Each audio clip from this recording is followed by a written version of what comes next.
en este momento darle la bienvenida, conectar con ella.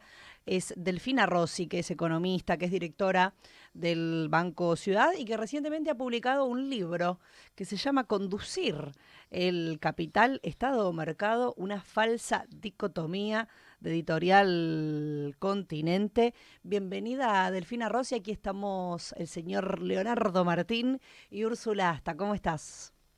Hola Leonardo, Úrsula y a la audiencia, buenos días, ¿cómo están? Muy bien, muy bien. Gracias por atendernos el día de hoy. Queríamos hablar un poquitito, bueno, sobre tu libro, un poquito sobre esta coyuntura en un día bien relevante, ¿no? Porque es el Día ¿Sí? de las Mujeres Trabajadoras.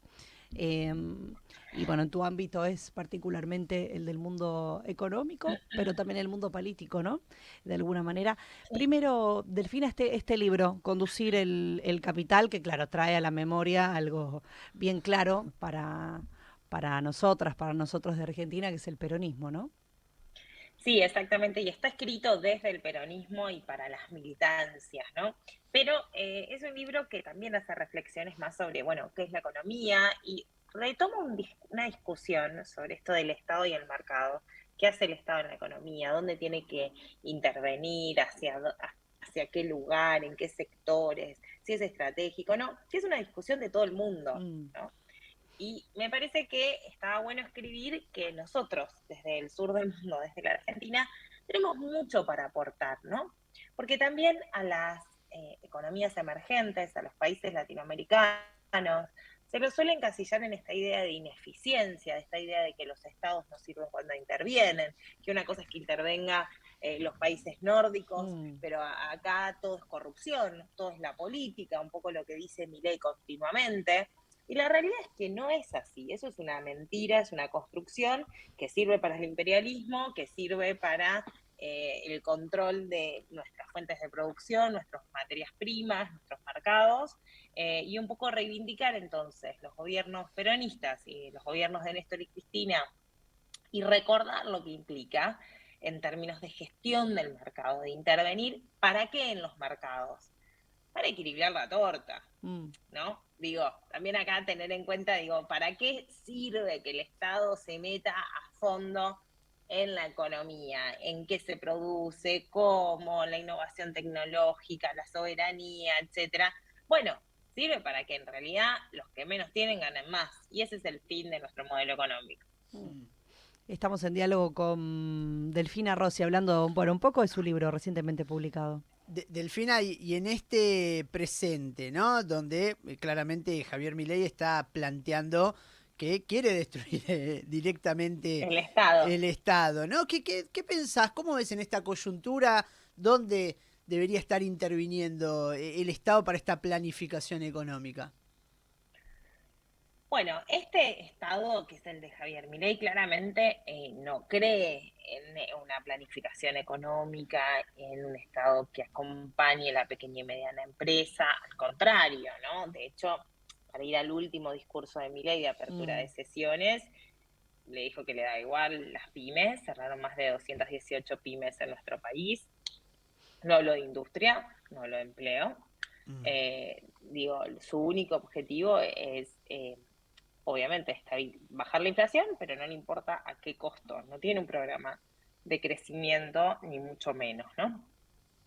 Pero sí, en esto de el fin del Estado que proclama mi ley, es en realidad disponibilizar, su objetivo es disponibilizar las herramientas del Estado Nacional en términos de regulación o desregulación para las grandes corporaciones, ¿no? claro. De alguna manera, a mí me gusta acuñar un término de fascismo corporativo, ¿no? Mm, Nosotras salimos a la calle, hoy saldremos nuevamente con el movimiento de las mujeres, pero hace relativamente poco salimos también con una marcha antifascista por los dichos de Javier Milei contra las personas, las diversidades, para decirlo, es más sintético, y había toda una discusión más filosófica de, hecho, esto es fascismo porque el fascismo es la exaltación del Estado, de las fuerzas, etcétera. claro. Y acá él pide la eliminación del Estado. Entonces yo digo que esto es una especie de fascismo corporativo, Mm,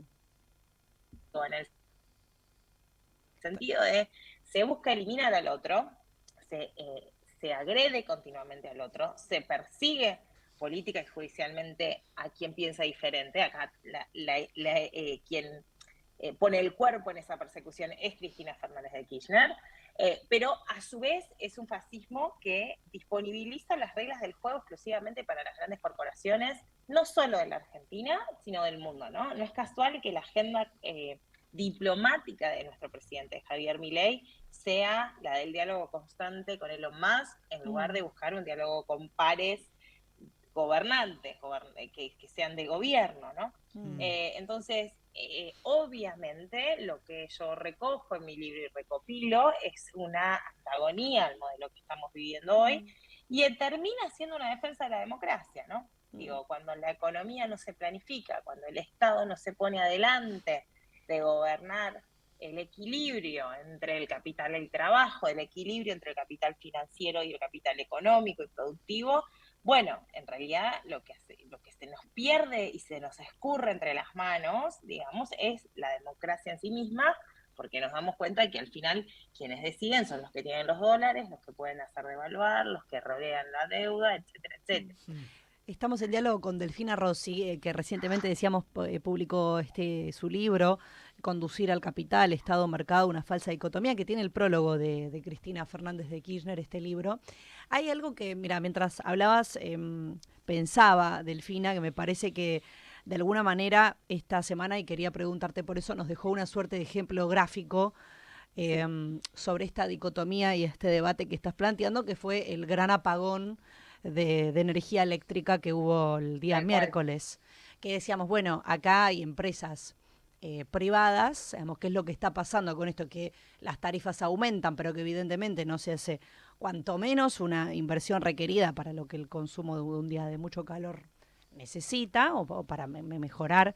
Ahora, tampoco hay un Estado que regule eso, y eso también abre otro debate, que es sobre la estatización de los servicios públicos. En ese ejemplo, digamos, ¿dónde ubicar este debate que me parece que es muy gráfico?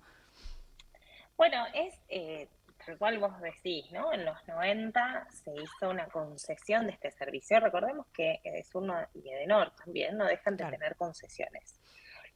Concesiones, ¿qué quiere decir? Que la propiedad de la red sigue siendo en su finalidad el Estado, ¿no? Y se concesiona el servicio a quienes gestionan esa red.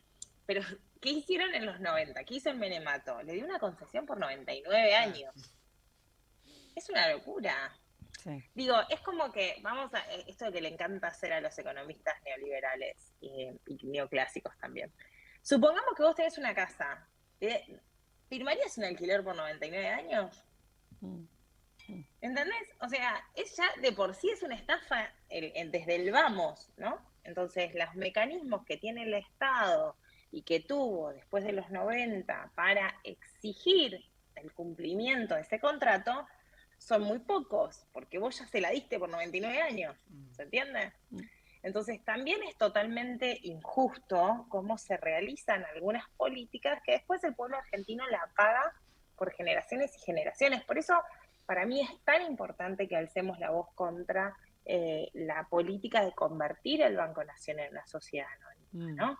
Que ahora tiene un amparo, que por suerte lo hizo la bancaria, pero que en principio el gobierno pretende seguir avanzando. Y esto ya nos pasó con el banco hipotecario, donde en los 90 se convirtió en una sociedad anónima. Si bien la mayoría accionaria recae en el gobierno nacional y el gobierno nacional pone a algunos directores en su directorio, el management, o sea, la gestión, la tiene el 49% del grupo accionario, que es privado, que adivinen quién es, a ver si saben. ¿Quién es?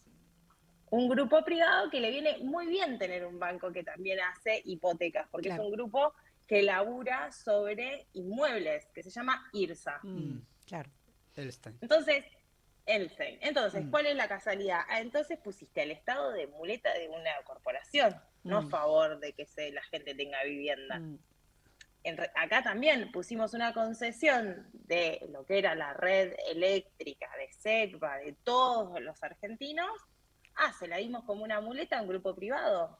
Bien. Es como que te diga, ¿viste la gente que te dice, che, yo soy re buen emprendedor, solamente, claro, porque mi viejo me dejó su empresa. Y bueno, no es lo Mm, mismo nacer en cuna de madera, como decimos peronista, Mm, que en otro lado. Por ahí te va bien, pero si usás el Estado para el beneficio de una persona jurídica, una mm, empresa, el resto, ¿qué onda? ¿No? Por claro. eso digo que es un fascismo corporativo que elimina, al fin hace lo mismo que el fascismo conocido, que es eliminar los resortes democráticos de nuestro país. mm. Sí, ¿no? Con este cuestionamiento de fondo que hace Milei, digo, y escuchándote, en realidad lo que termina ocurriendo es que no es que desaparece el Estado. El Estado está, sigue estando, pero para beneficiar ese puñado de empresas, encima en este caso extranjeras, no sé, pienso en el RIGI que se sancionó, que un Exacto. poco Mm. va en esa dirección.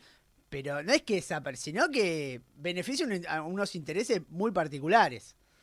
Lo que desaparece es el Estado proveedor, desaparece el Estado benefactor, el Estado que Mm. regula, el Estado que incorpora, el Estado.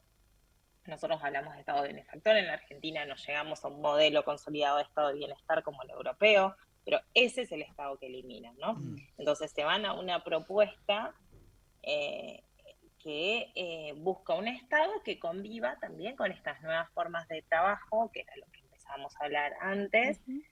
que a mi entender cada vez son de mayor explotación, ¿no?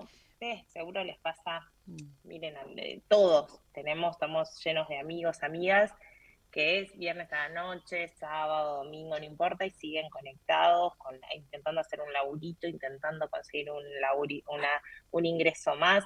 Ya nadie descansa para nada, Mm. ¿no? Te quería Eh, preguntar, Delfina, por eso, por el tema del trabajo, te interrumpí en la respuesta, pero ahora continúala, que tiene que ver con esa dinámica, porque hay un discurso también atado a esto que preguntaba Leo, que lo que dice es, bueno, en realidad ya no hay empleo para todos, ¿no? No existe más el empleo que permita una calidad de vida donde un trabajador, una trabajadora, bueno, trabaja, descansa, se puede Registrado. ir de vacaciones, exacto, tiene todos los derechos laborales comprendidos. uh-huh. ¿Eso es así? ¿O en realidad hay que también salir a discutirlo? ¿Qué es lo que pasa?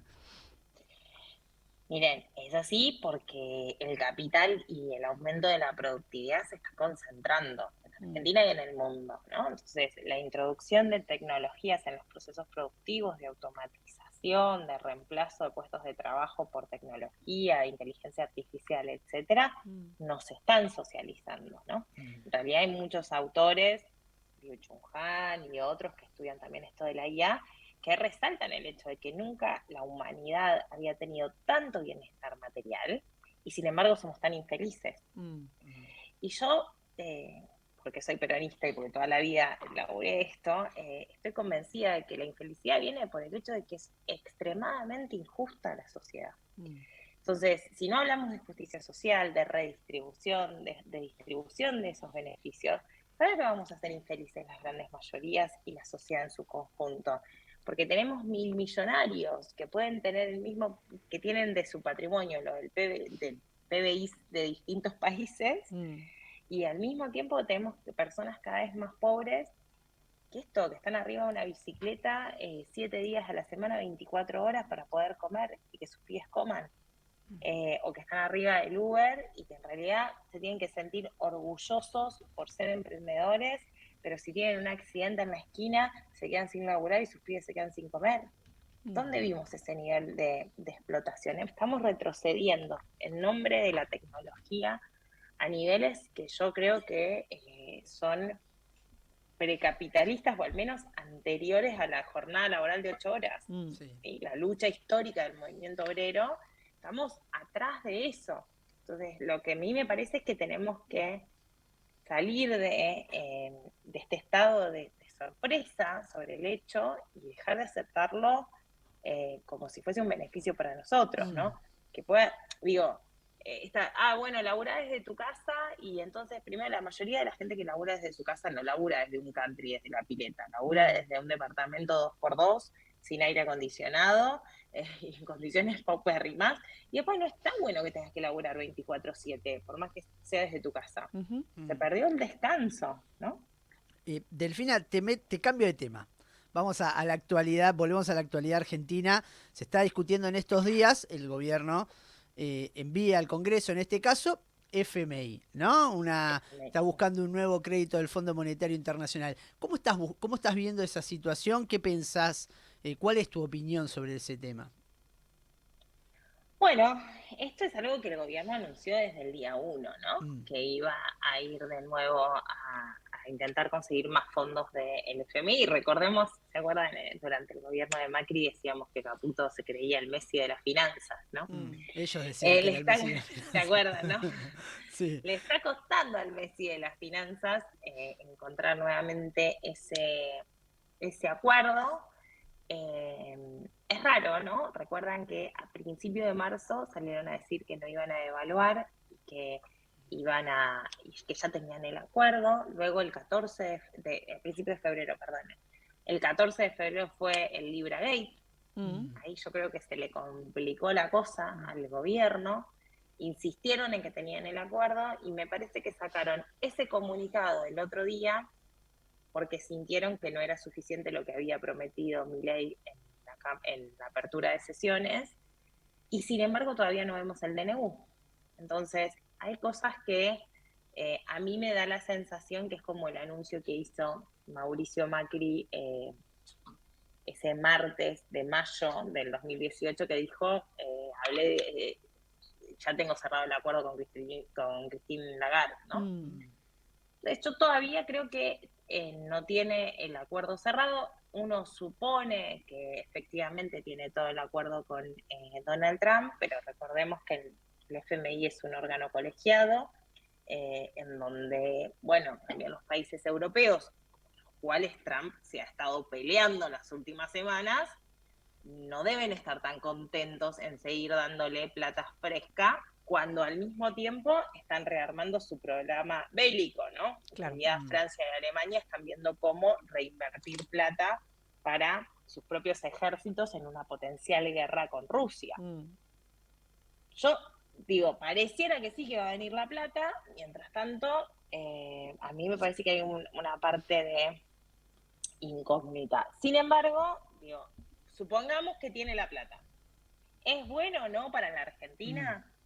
Claro. Sería la pregunta. Ujú. Supongamos que sí que consigue la plata. Bueno, la verdad es que yo creo que no le hace bien a la salud de nuestra economía seguir aumentando deuda cuando tenemos un tipo de cambio que está haciendo cada vez más difícil aumentar la exportación, no tenemos dólares genuinos, no están llegando inversiones a la Argentina. Recuerden que la balanza comercial de enero fue la más baja desde que asumió Javier Milei. Se están disparando las importaciones de producto de lujo, ¿no? Cualquiera que vive en la ciudad de Buenos Aires, de repente vemos un montón de autos nuevos, bonitos y sin patentes, pero que esto me parece que le va a complicar. Ellos están explicando, hoy no sé si leyeron la nota de opinión del presidente Milei en La Nación, No. donde explica para qué es esta deuda, en esta idea de que no es nueva deuda, que es para sanear el balance del Banco Central. Y esto básicamente lo que quiere decir es que cambia deuda que le dio el Tesoro al Banco Central para que el Banco Central haga política monetaria importante para estimular la economía, que lo hizo sobre todo en la pandemia. Ese papel lo cambia por deuda que le vamos a deber. En vez de que que el Tesoro le debe al Central, el Tesoro, el Poder Ejecutivo Nacional, le va a deber al Fondo Monetario Internacional. Sí. Con condicionalidades en dólares y con una tasa de interés totalmente diferenciada, ¿no? Entonces, realmente eso yo creo que es un problema. Hola, hija. Estoy charlando un poquito. Eso yo creo que es un problema porque se confunde con una idea de es todo lo mismo el rol del central con el Claro. del Fondo Monetario Internacional, y además pone en evidencia que que a pesar de que tiene el cepo, la gestión que está haciendo Javier Milei en términos macroeconómicos los está dejando sin reservas en el Banco Central. Entonces, eso abre la alerta de una potencial devaluación y los mercados ya lo empiezan a sospechar. Recordemos, estoy hablando, hija, esperame un segundito. Recordemos que el Citibank, el Bank of America, ya salieron a decir que se está hablando de un tipo de cambio oficial a 1.400 pesos, ya hay demanda de bonos duales, así que el optimismo del mercado sigue estando. Yo creo que al mercado le encanta seguir creyendo en Javier Milei, porque mientras tanto hace un ajuste brutal, Claro. pero no, creo que no tiene todo tan asegurado, ¿no? Por Sí. último, Delfina, en este caso, eh, pensando un poco en los distintos temas que atravesamos, bueno, lo que traías respecto de tu recientemente publicado libro, hay una pregunta que lleva la pata política, ¿no? Que es otro de los temas en los cuales estás involucrada y que te interesan y que no se interesan acá, vamos a dejarlo claro también, es qué, qué espacio político... quizás ya sabemos tal vez la respuesta, obviamente, por tus ideas, pero ¿quién está pudiendo expresar? ¿Crees que hay una representación política que pueda expresar un modelo justamente para todos y todas en este pensar una vida digna, una vida mejor y salir de este saqueo o de este programa de miseria planificada? ¿Qué ves políticamente? ¿Cuál es tu postura en este momento, en esta Argentina que atraviesa un momento bien difícil, ¿no? Mira, en primer lugar, a mí me parece que los límites los va poniendo el pueblo argentino en las calles, ¿no? Mm, Cuando salimos en defensa del DNU 7023, cuando salimos en defensa de las universidades públicas, lo que están haciendo los jubilados y jubiladas todos los miércoles, que van a recibir el apoyo de las hinchas de fútbol este miércoles. Me parece que ahí hay algo muy interesante que puede pasar, lo que seguramente pase en la calle hoy.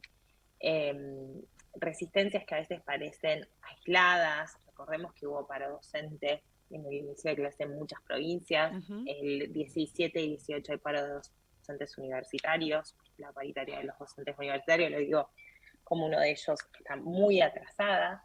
Entonces, hay resistencia que se pone de nuestra comunidad organizada en diferentes frentes. Por otro lado, la resistencia me parece que la representa de manera muy significativa los bloques nuestros en la Cámara de Diputados y en el Senado, que a pesar de las internas del peronismo han demostrado unidad y una única voz en temas centrales.